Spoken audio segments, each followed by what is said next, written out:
The book of John, chapter 5. After these things, there was a feast of the Jews, and Jesus went up to Jerusalem. Now there is in Jerusalem by the sheep gate a pool, which is called in Hebrew Bethesda, having 5 porticos. In these lay a multitude of those who were sick, blind, lame, and withered, waiting for the moving of the waters.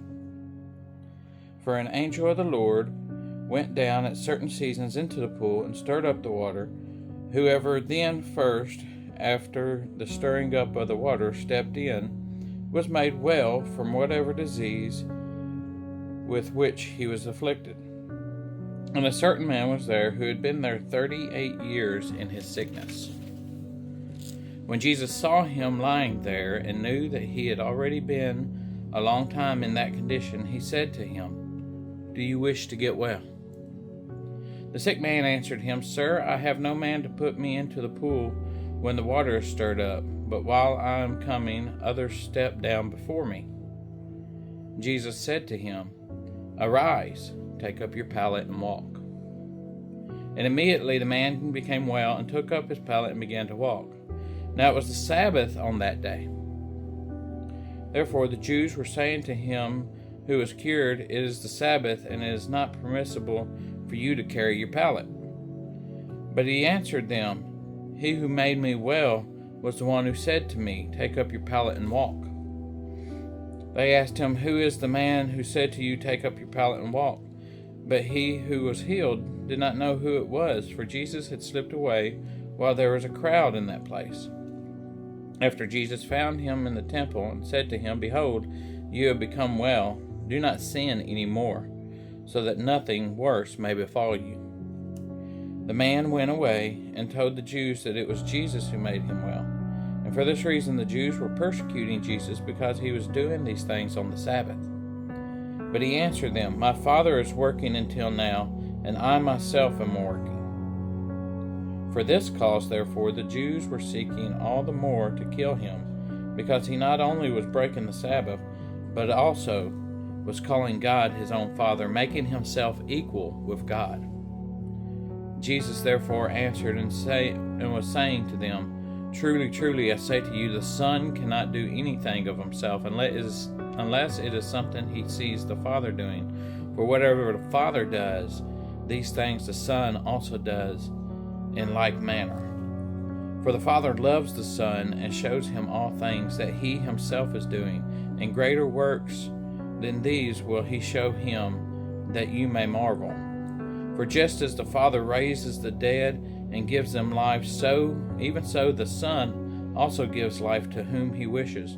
For not even the Father judges anyone, but he has given all judgment to the Son, in order that all may honor the Son, even as they honor the Father. He who does not honor the Son does not honor the Father who sent him. Truly, truly, I say to you, he who hears my word and believes him who sent me has eternal life, and does not come into judgment, but has passed out of death into life. And truly, truly, I say to you, an hour is coming, and now is, when the dead shall hear the voice of the Son of God, and those who hear shall live. For just as the Father has life in himself, even so he gave to the Son also to have life in himself. And he gave him authority to execute judgment, because he is the Son of Man.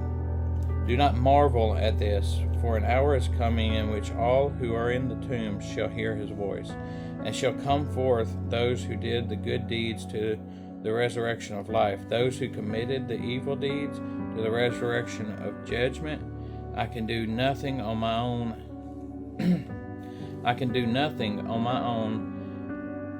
initiative.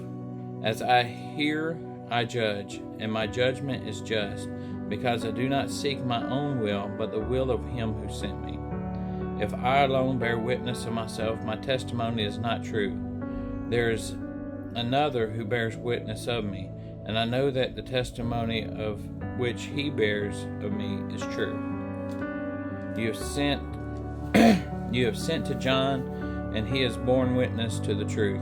But the witness which I receive is not from man, but I say these things that you may be saved. He was the lamp that was burning and was shining, and you are willing to rejoice for a while in his light. But the witness which I have is greater than that of John. For the works which the Father has given me to accomplish, the very works that I do, bear witness of me, that the Father has sent me. And the Father who sent me, he has borne witness of me.